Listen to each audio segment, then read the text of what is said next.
Sound type Pokemon, a fan-made concept that has persisted as a wishlist item for just about every generation in the past few years. I remember seeing it mostly when Yveltal was revealed before we knew what its typing was, and like, yeah, okay. So what do I think of the sound type in Pokemon? Right off the bat, I don't believe sound will ever manifest as a brand new Pokemon type, though introducing a brand new type into Pokemon would actually not be a terrible idea, as a means of providing some additional balance. But sound isn't going to be that new type that saves everything. A lot of the videos I've seen that use balance as a basis for their argument are at least well made from that perspective, but they all sort of just say the same thing. Make sound type super effective against Steel, Water, and Fairy to nerf them, and make it weak to Bug and Ice as a way of buffing the worst types in the games. Those suggestions are completely fair, and I kind of hope something like that happens. The problem is with choosing sound specifically, and I don't mean that sound doesn't make sense as a brand new typing, I mean that we already kind of have it as its own mechanic in the game. Several moves are already categorized as being sound-based. These cannot be used against Pokemon with the ability Soundproof. They're powered up by abilities like Punk Rock and are even changed into a different type with Liquid Voice. They can be nullified with the move Throat Chop. They're supported by the held item Throat Spray.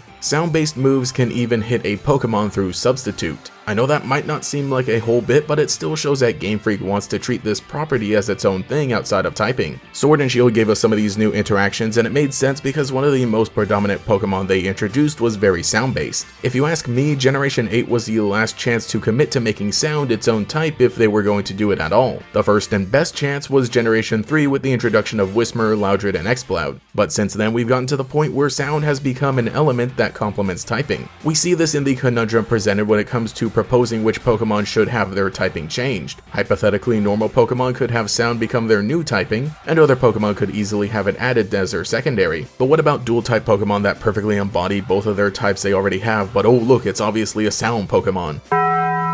Should Seismitoad lose the water or the ground type? Well, Clay uses one, so it should keep the ground, but it's primarily water and has water abilities and moves. Should Komo-o the Dragon Warrior give up dragon or fighting type? Toxtricity, the toxic electricity Pokemon, can only keep one of these typings. Which one? If anything, keeping sound as its own separate mechanic allows these Pokemon to basically have 3 types. What we really need is for it to be even better supported. Toxtricity is a great example, having the ability Punk Rock, which boosts the power of sound-based moves while reducing damage taken by them, as well as having a signature sound move, Overdrive. We just need more Pokemon like this. Or how about a generically named version of the Punk Rock ability so we can give it to more Pokemon? And maybe they should continue giving it even more interactions. I'm not very good with suggesting ideas for competitive play in Pokemon, though maybe sound-based moves could not only go through just Substitute, but maybe they could take less damage reduction from Reflect and Light Screen. Maybe they could lose a little power with the new snowing weather condition for another little bonus to Ice-type Pokemon? I don't know, something.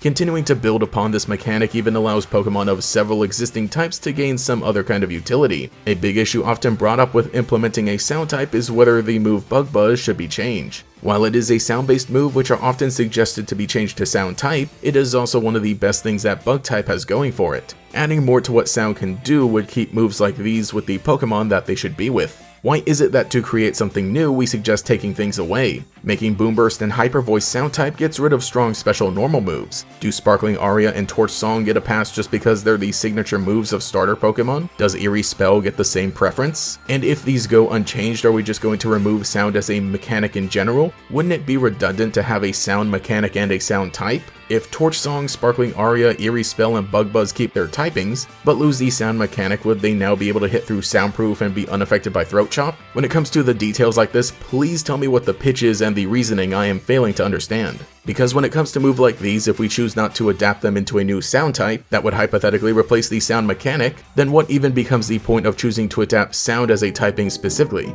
Maybe in all of this I'm a bit biased. In recent years, this has become one of my favorite underutilized aspects of the games, and I really want to see it grow. Whenever I think of Fakemon ideas, I lean toward adding new members to this group. I see a lot of potential in the theming moving forward, because sound is more of a fighting style rather than an element or power. It reflects more of the Pokemon's personality rather than just being a part of its physical ability. To sum it all up, I don't want to diminish the core idea of a new typing being introduced that could potentially improve some of the balancing. I do genuinely agree with that sentiment. I just don't believe that sound type will be that savior. Sound is already perfectly fine as an additional element outside of typing that needs more support to continue growing. So let me know what you think in the comments below. I'd be interested to hear what you all have to say. Get it? That's the pun I'm gonna end the video with.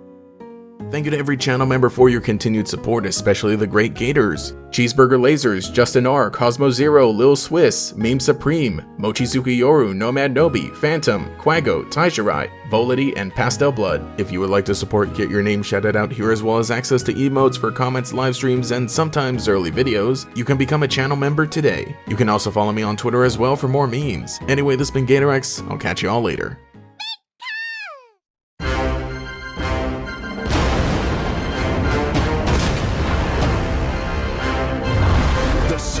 Battle has changed in the Pokémon trading card game, Sword and Shield, Rebel Clash. Each booster pack of 10 cards sold separately. Cards vary by pack.